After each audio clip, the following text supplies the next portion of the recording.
Buenos días, lindo verlos.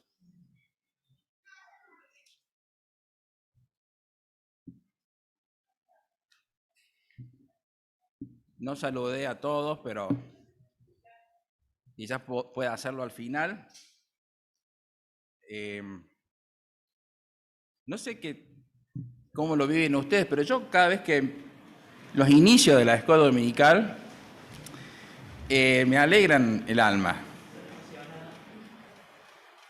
Y bueno, ya estoy llorando como en la cara. Será porque estoy más viejo. Pero ver la iglesia, la comunidad de fe, con los niños deambulando, correteando, jugando, saltando, aunque sea arriba de los bancos, es una bendición de Dios y una gran responsabilidad para nosotros, el resto de quienes asistimos aquí a la iglesia, y orar por los maestros, orar por quienes están trabajando, quienes preparan algo como desayuno, orar por ellos, nuestros niños. Y aprovecho para de corazón agradecer las maestras y los maestros que han pasado por nuestra historia, o sea, por la historia de nuestra como familia, es decir, maestras de mis hijas. Porque es importante la vivencia de grupo y la vivencia a través de la palabra y los aprendizajes y las novedades. Yo, como fui maestro, solía preguntar a mis hijas cómo les fue en la clase y qué vieron, no para evaluar al maestro, el profesor, sino para saber. Bueno, y he tenido tantas respuestas diversas, algunos con más detalles, otros con menos detalles, pero eh, recuerdo esos momentos de cuando mis hijas participaban en la clase y con entusiasmo venían. Otros tienen sus hijos aquí y otros sus nietos, así que es una bendición y agradecemos a Dios por esta posibilidad.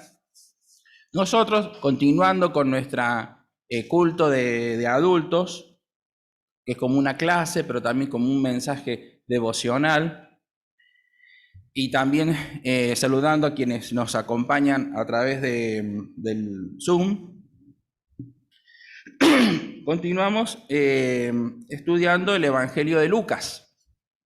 Entonces, yo les invito a que me acompañen en la lectura, el Evangelio de Lucas, capítulo 18, y lo que vamos a leer es un párrafo bien corto del Evangelio, capítulo 18, del versículo 31 al 34, y el título de esta perícopa, ¿no? Esta porción, este fragmento, en mi Biblia y en la mayoría de las traducciones es muy similar. Dice: Jesús habla otra vez de su muerte. En el Evangelio de Lucas, capítulo 18, el título, pareciera que el título tiene poco que ver perdón, con la alegría del canto de esta mañana. Y la verdad que sí, no parece a primera vista, sino que tiene poco que ver con la alegría del canto. Y lo vamos a leer.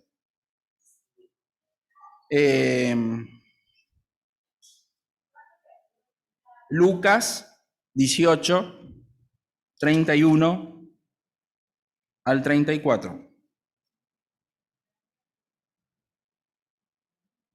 Y tengo el problema que no lo leo. A ver, ya voy a abrir el celular.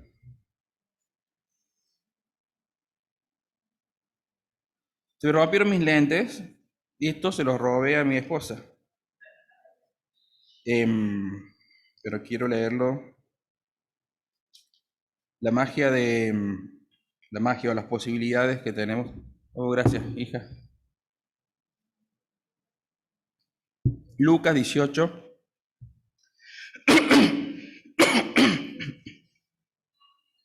Ahí busco 31, disculpen.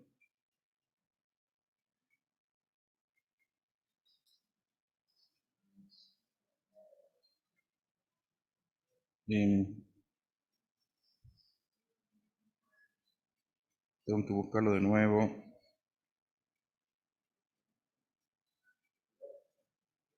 Ahí está. Acá lo encontré. No sé, no sé en qué traducción lo abrí, pero viene bien. No, viene bien. Jesús habla de nuevo sobre su muerte. Jesús tomó aparte a los 12 y les dijo: escuchen, vamos a ir a Jerusalén y se cumplirá lo que los profetas escribieron acerca del Hijo del Hombre. Su gente lo rechazará y lo entregará a los que no son judíos, quienes se burlarán de él, lo insultarán y lo escupirán, lo azotarán y lo matarán, pero al tercer día resucitará. Los seguidores no entendieron lo que Jesús estaba diciendo, el verdadero significado que estaba oculto para ellos, y no entendían de qué estaba hablando. La mayoría de las traducciones o de las versiones de la Biblia titulan este párrafo de manera similar. Anuncia, habla, preanuncia, de nuevo. Incluso algunos dicen por tercera vez, porque Lucas lo menciona 3 veces.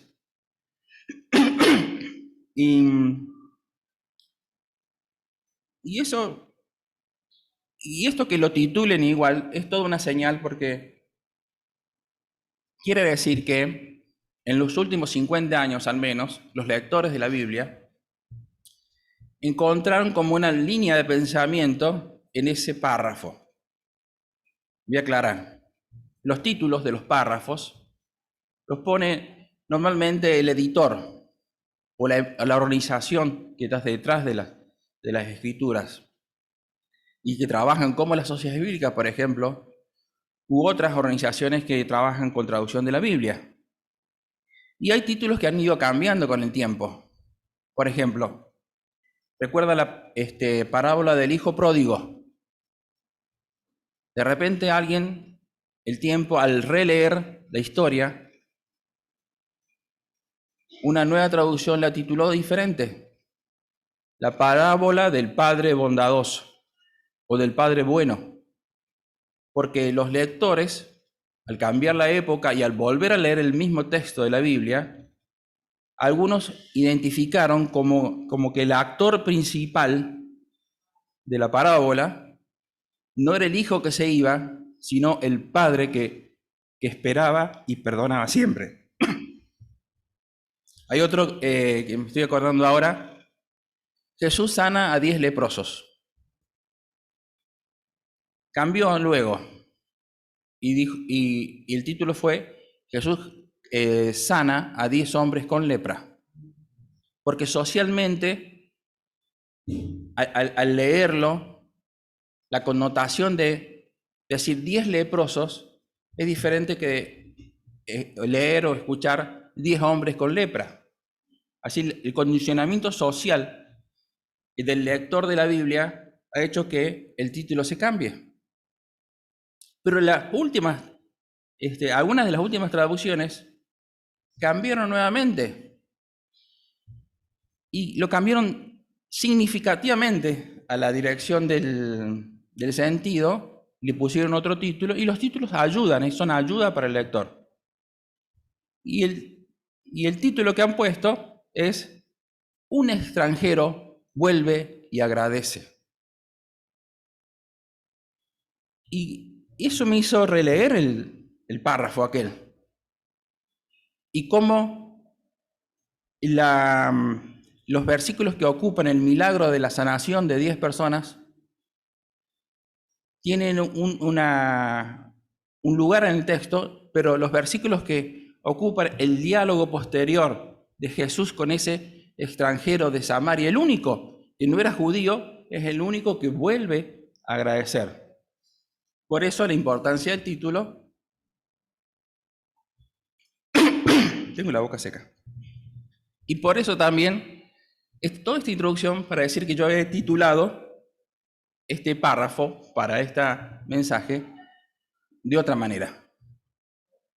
He titulado este párrafo de otra manera. Y lo he titulado Lo inaceptable. Inaceptable. Voy a dar mis argumentos, no para cambiar el título de la Biblia, sino para la reflexión de esta mañana.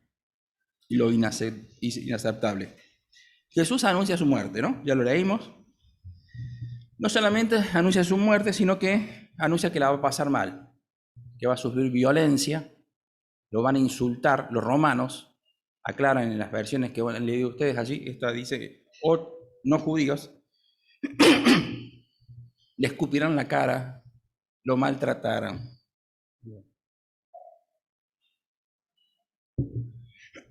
Voy a tener que tomar 2 litros de agua. Lo maltratarán y también lo matarán. La pregunta sería, ¿quién en su sano juicio aceptaría estas palabras de un amigo? ¿Quién aceptaría que un amigo te diga, mira, vamos a Jerusalén? Allá, porque a los discípulos les dijo eso. Allá la vamos a pasar mal, particularmente yo la voy a pasar mal, me van a insultar, me van a escupir en la cara, me van a maltratar, me van a pegar unos latigazos y luego los romanos me van a matar. Es inaceptable. Inaceptable para los discípulos ahí. Por eso aclara el texto bíblico al final que ellos no entendieron lo que Jesús estaba diciendo. Jesús habla de su muerte de manera reiterada en diferentes pasajes de los evangelios. En Mateo y en Marcos relata ese episodio que todos recordamos cuando Jesús está hablando de su muerte y Pedro se da cuenta y entonces lo llama a Jesús, lo lleva aparte y le dice, Pedro, Jesús, cambia de tema, no sigas hablando así. Literalmente le dice que esto Dios no lo permita, que esto nunca te suceda, maestro. No se comprendía esto de que Jesús estaba diciendo que iba a morir. Ahora, ¿se podría esperar en el contexto de que Jesús sea castigado por los romanos y condenado a una muerte? Sí. Todos ellos conocían a Juan el Bautista. Todos. Sí, si no personalmente, de oídas. Es más, conocían más detalles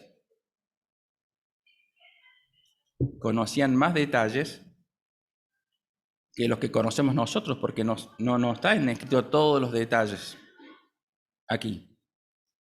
Conocían las internas. Entonces, ¿se podría esperar? Claro que se podría esperar. Es más, se podría esperar en la relación de Jesús con Roma, porque miren lo que sucede en el episodio que relata Lucas, lo voy a tener que buscar acá también, o alguien me puede ayudar acá a leer. Lucas 13, 31 al 33.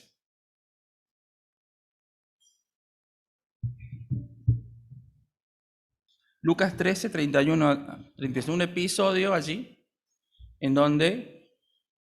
Gramelo, bueno, ahí está, gracias. ¿Alguien lo tiene? Sí, pero va a tener que leerlo desde el micrófono acá.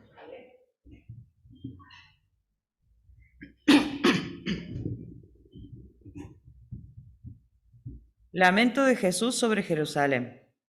También entonces llegaron algunos fariseos y le dijeron a Jesús, vete de aquí, porque Herodes te quiere matar.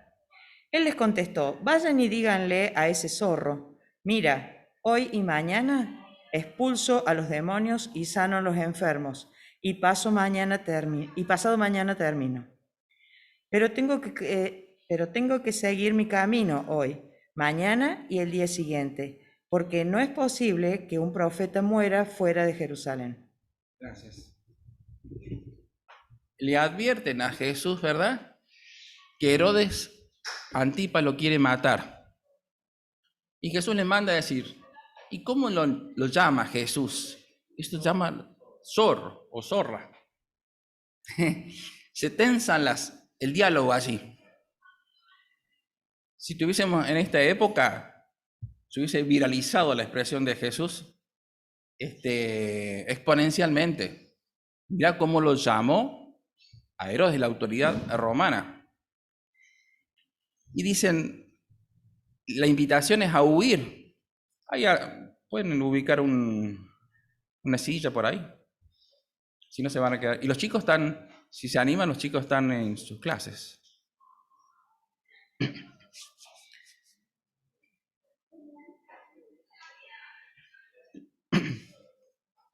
Lo que quería decir es que estaban dadas las circunstancias para una situación violenta o una muerte violenta. Estaban dadas porque lo que había sucedido con Juan el Bautista, la reacción de Jesús acá, dice, Herodes te quiere matar. Vayan y díganle que aquí estoy. Hoy estoy acá, sanando personas, expulsando demonios. Mañana me va a encontrar acá, sanando personas, expulsando demonios. Y pasado mañana voy a terminar. Y hace un juego de palabras allí con los 3 días, perdón. Pero advierte también Jesús, pero hoy, mañana y pasado mañana, yo voy camino a Jerusalén, dice, voy camino a Jerusalén. Allí en Jerusalén mata a los profetas. Estaba también anunciando para los lectores agudos o los escuchas agudos allí su final. Entonces, ¿cómo es viable? Sí. Y es entendible que los discípulos y los más cercanos pasen este anuncio. Y claro que es entendible que no lo aceptan. Ni el anuncio de la resurrección, ni la promesa del Espíritu Santo podían persuadir a los discípulos de otra cosa. Porque estaba en medio del sufrimiento del Maestro. Porque esto de la resurrección eran palabras que si algo fallaba, no sé, en el plan no lo habían visto ellos. Porque el Espíritu Santo, sí, es una promesa de alguien que iba a estar al lado de ellos para siempre, pero ellos preferían estar con su Maestro.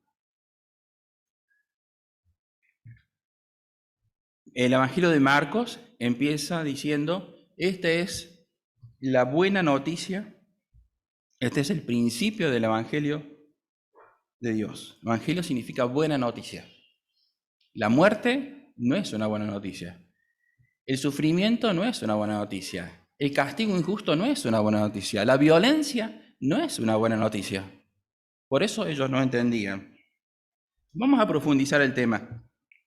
Si nosotros nos ponemos en la piel de los profetas, de los maestros de la ley, aquellos que entendían y que letrados,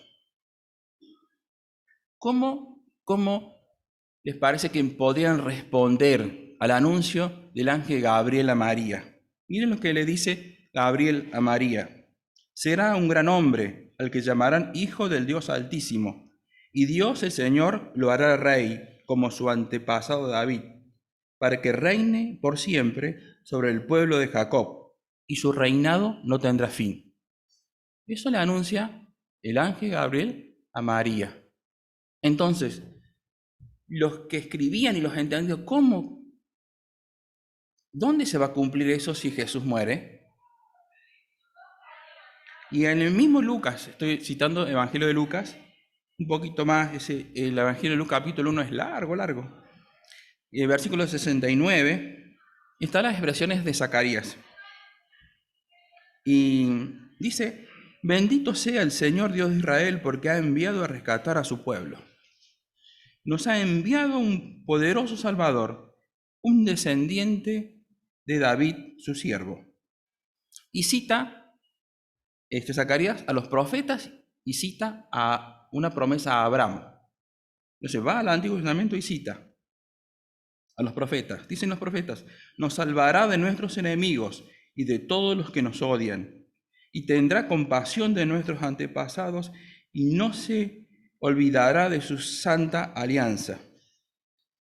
Y citando a Abraham, dice, nos permitirá vivir sin temor alguno, libres de nuestros enemigos, para servirle con santidad y justicia y estar en su presencia toda nuestra vida. Ahora, si Jesús muere, ¿quién encarnará la promesa del Mesías? ¿Quién encarnará? Ahora en el mes pasado, durante 20 días en febrero, estuvimos trabajando con los traductores Tobas. Ustedes los conocieron cuando vinieron acá en noviembre, diciembre. Ellos estuvieron 20 días de febrero. Qué bien, muchas gracias. 20 días allí. Y cuando está el consultor, trabaja en la retrotraducción. Y cuando trabajan en la retrotraducción, yo me meto porque anoto cosas imperdibles. Les cuento, ya les voy a explicar lo que es la retrotraducción. Para aclarar, retrotraducción se traduce del castellano al toba.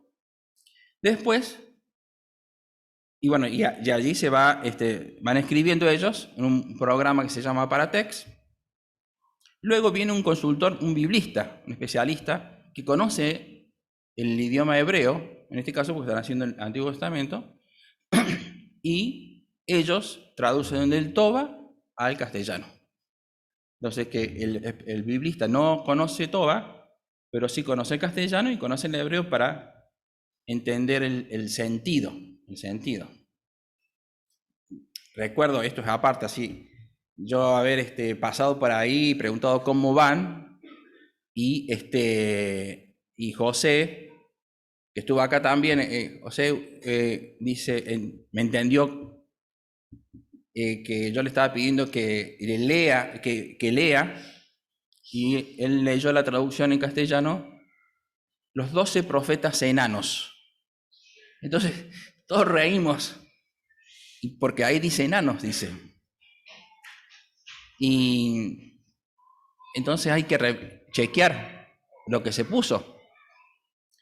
Entonces, los 12 profetas, en el Antiguo Testamento, están los libros de la ley y de los profetas, ¿verdad? Entre otros.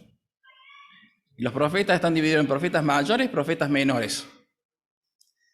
El título de eso es profetas menores. ¿Pero por qué son menores? Habían preguntado ellos. ¿Por qué son menores? ¿Pues son menos importantes? No. ¿Porque son más jóvenes? No. Solamente porque el libro que nos quedó de sus palabras proféticas es más corto. Es menor porque es más corto. Está mal. En castellano no se entiende. Porque son profetas, como parece de un segundo rango cuando uno lo dice, profetas menores y profetas mayores. Ellos no encontraron una palabra, le pusieron enanos. Bueno, ahí quedó buscando. Pero lo que quería contar es que justo estaban en la retroducción del libro de 2 Samuel. Y el capítulo 7 de 2 Samuel se estaba haciendo énfasis en el capítulo 7 de 2 Samuel. El capítulo 7 de 2 Samuel es la base del mesianismo. Es la plataforma de la idea estructurada de la idea del Mesías. Tanto para los judíos como para el cristianismo. La idea del Mesías. Porque, ¿qué pasó en el capítulo 7? David le dice al profeta Natán, voy a hacerle una casa para Dios, un lugar para que viva Dios. Entonces Natán le dice, qué bien, David, te felicito. Porque la idea estaba buena en principio, y además todo lo que hacía David era bendecido por Dios, porque David fue el líder por excelencia de la antigüedad, o sea, el estadista más grande que tuvo el pueblo. Nunca Israel extendió sus fronteras más lejos que lo hizo con David. Era el referente. Y dice David, y Natán, pensando en eso, dijo, estará bien, o sea, Dios lo va a aprobar. Pero Dios se acerca a Natán y le dice, de ninguna manera yo voy a vivir en una casa hecha de palos.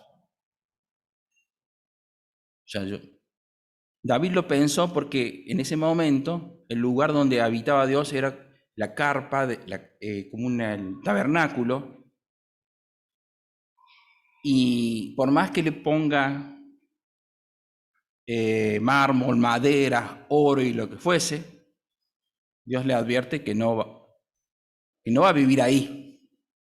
Y hace un juego de palabras que en castellano es difícil de entender, pero dice, yo voy a habitar en la casa de David. No es que me vas a construir una casa para mí, voy a habitar en la casa de David. Y eso se va a manifestar en los descendientes de David. Y los descendientes de David serán el linaje de reinados, donde yo voy a asentar mi reino de paz y de justicia. Está cambiando el concepto de físico con el concepto de habitar en la gente, en las personas, particularmente en la promesa de David. Por eso, tantas citas del Nuevo Testamento, cuando se refieren a Jesús, y su linaje viene de David, porque el Mesías, esa es la idea del Mesías. Así que, si Jesús no encarnaba el Mesías, si no era Jesús, esto que leímos de Gabriel o de Zacarías, si no era Jesús, porque Jesús iba a morir en manos de los romanos, ¿quién podría encarnarlo luego? Entonces tendrían que buscar a otro. En la piel de los seguidores, algunos se preguntará, si Jesús muere, ¿quién nos enseñará las cosas del reino? ¿Quién nos hablará con parábolas para que entendamos? ¿Quién multiplicará el pan y el pescado para que alcance para todos? ¿Quién podrá decir, vengan a mí todos los que están cargados y cansados, que yo los haré descansar? ¿Dónde quedarán aquellas afirmaciones, yo soy el camino, yo soy la verdad, yo soy la vida, yo soy el pan de vida? ¿Dónde encontraremos el agua que nos sacie eternamente? En palabras de Jesús, quien venga a mí y beba del agua que yo le doy, jamás tendrá sed. ¿Quién pondrá a las viudas como ejemplo de conducta, como la de la ofrenda? ¿Quién se detendrá en el camino para escuchar el grito del ciego que lo llama? ¿Quién volverá a decir aquella expresión? No sabemos si es, no se sabe, yo me incluyo, pero los biblistas no saben si es difícil la traducción o porque era tan bella o tan impactante, una expresión de Jesús que nunca se tradujo al griego. Y por ende algunas Biblias nunca la han traducido ni al castellano ni a otros idiomas. Talitha cum, quedó en arameo, aunque todo el texto está escrito en griego. ¿Quién podrá decir nuevamente esas palabras? ¿Qué significan?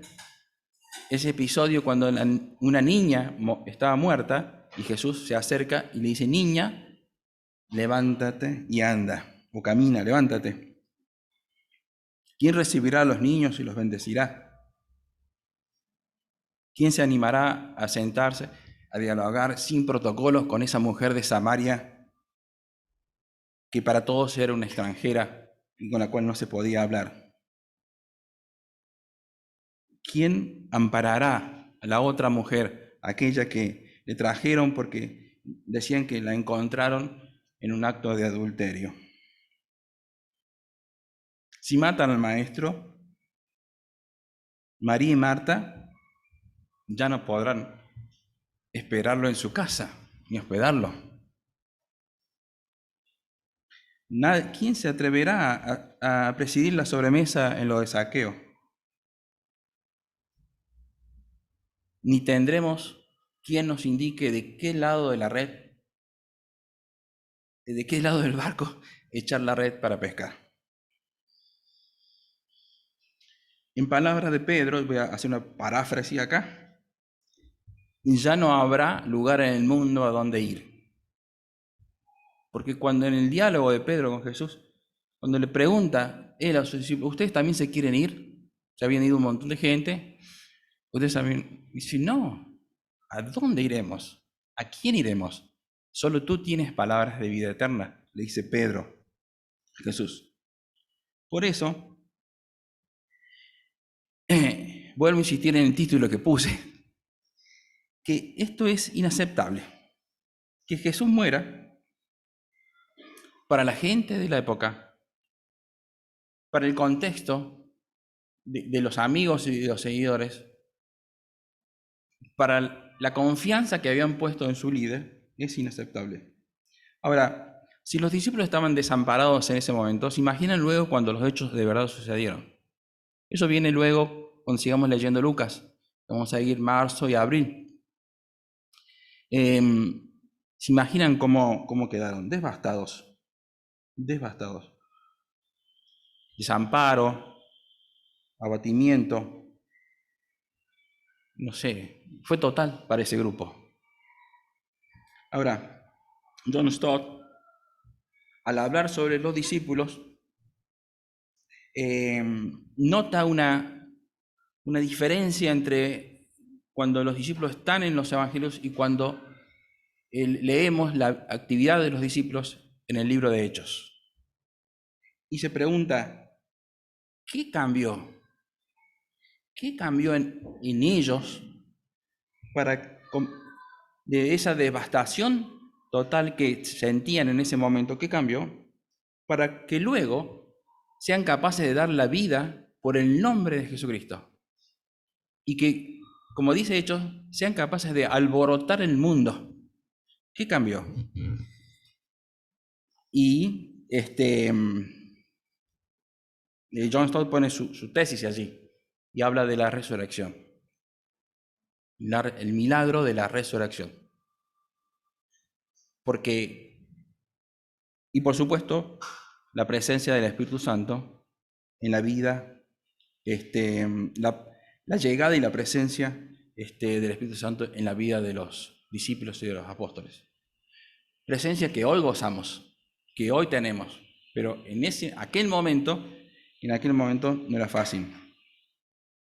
Así que es razonable, yo pensaba, cuando leemos en el Nuevo Testamento expresiones como que deseamos que Jesús vuelva pronto, porque lo querían de vuelta, lo extrañaban. Y claro que lo extrañaban, porque si habían convivido y caminado junto al Maestro, lo extrañaban, querían que... Y la vuelta estaba cerca, y los que no lo conocieron, estaban cerca, no ahí, querían conocerlo. Por eso era la vivencia esa era tan profunda, que vuelva. ¿Acaso nosotros mismos no extrañamos a nuestros seres queridos que partieron? Y a veces soñamos con ellos. ¿Se imagina los discípulos? Bueno, yo no voy a hacer un paralelo, esta es la historia, un paralelo entre lo que los discípulos vivieron y nuestra realidad cotidiana, porque me parece que ese escenario fue único, irrepetible. Pero me gustaría, como en esta lectura, hacernos dos o tres preguntas para llevarnos a algún tipo de aplicación, de mensaje, de consejo, luego de esta lectura, que es una lectura triste, de un episodio triste de los evangelios. Jesús, y lo que propongo es volver la mirada a Jesús y escucharlo, o continuar escuchándolo, como lo hacemos siempre. Jesús les dijo, ahora iniciamos nuestro viaje a Jerusalén. Nosotros aquí a la distancia iniciamos todos los días un nuevo día cuando nos levantamos, o cada nueva semana, o continuamos. Y yo les propongo mantenernos en ese inicio diario o semanal o del año como hoy de la escuela bíblica, mantenernos mirando al Maestro. Ahora, podrá ser, y aquí van las preguntas que dejo como para reflexión, y como me acuerdo que le gustaba decir al tío José, a bajada a tierra, vamos gringo, deja de volar tanto y vamos a la aplicación concreta cotidiana. Bueno, a ver las preguntas que les voy a dejar.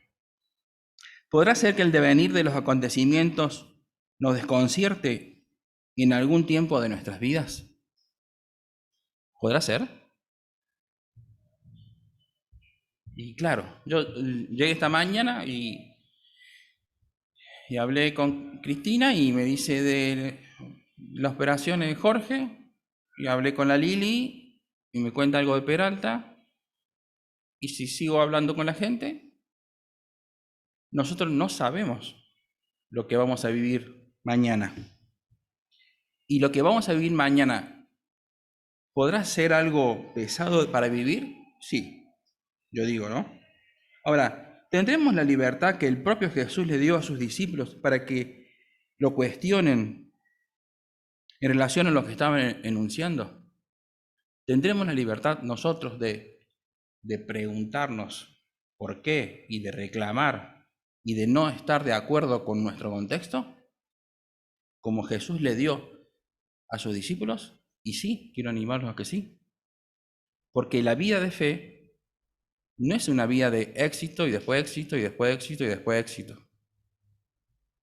El camino es va y viene. Y los que tienen más años, más lo saben. Los más jóvenes les concedemos el derecho y la libertad y el ánimo de seguir soñando y en positivo. Pero tenemos que darnos la libertad de no estar de acuerdo con nuestro contexto o lo que nos sucede. No, nos daremos el tiempo, tercera pregunta, nos daremos el tiempo necesario para entender y para caminar los procesos, aunque sean de aceptación y de duelo, entender, o sea, nos daremos el tiempo. En este mundo inmediato, tenemos que darnos el tiempo para comprender. ¿Tendremos la posibilidad de animarnos con la esperanza de la resurrección? Y también, porque hemos creído en Jesús y creemos que Jesús resucitó y creemos que el contexto de alguna manera podrá trascender y modificarse. ¿Podremos recordar que Dios nos ama siempre y que su Espíritu Santo nos ampara ante cualquier circunstancia? Sí, los animo a que sí. Cualquier circunstancia que vivas hoy, te recuerdo, Dios te ama siempre, no te ama menos que ayer porque estás pasando a una prueba, te ama totalmente y te amará siempre. En palabras de los escritores de los Hechos, allí, ese capítulo 8 tan bello, dice, no hay nada ni nadie nos podrá apartar del amor de Dios.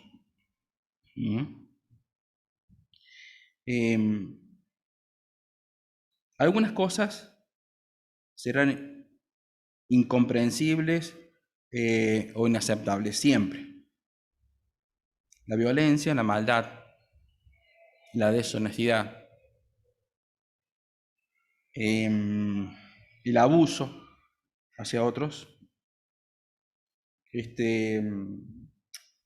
inaceptable. Algunas cosas inaceptables, por el contrario, en algún giro de nuestra historia, se podrán convertir en algo que nos sorprenda y nos bendiga. Algunas cosas, otras, que son hoy inaceptables, que no entendemos, a lo largo del tiempo podrá girar. Y a los años, quizás hasta agradecer a Dios por la experiencia vivida.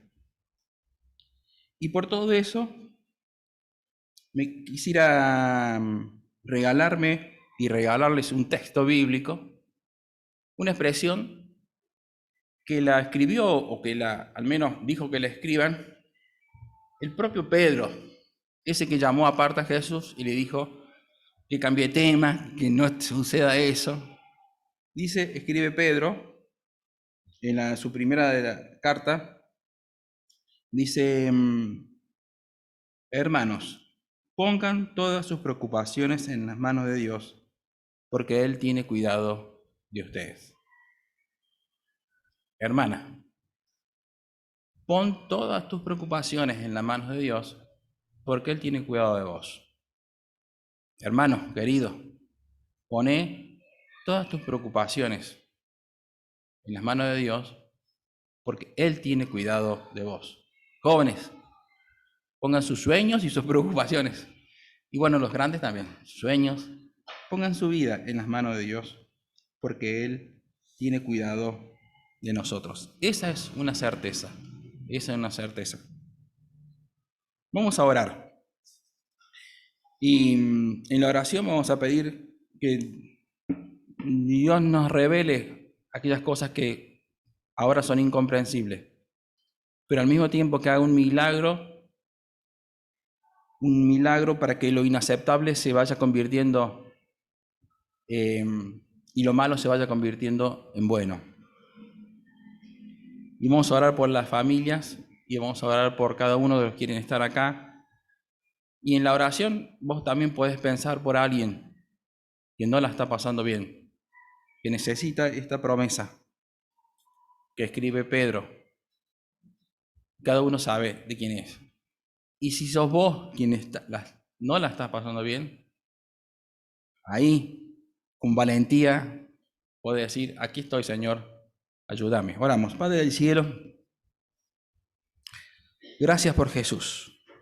Nosotros creemos que es el Mesías, el único, nuestro Salvador y Señor.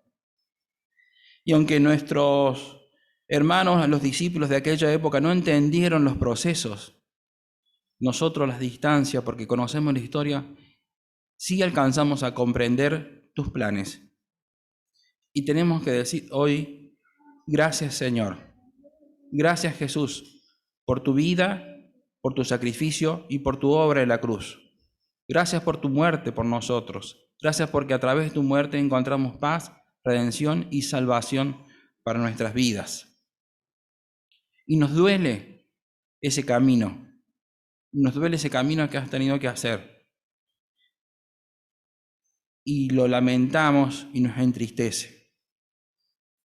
Y al mismo tiempo agradecemos la vocación de entrega y entendemos que ha sido todo por amor a nosotros.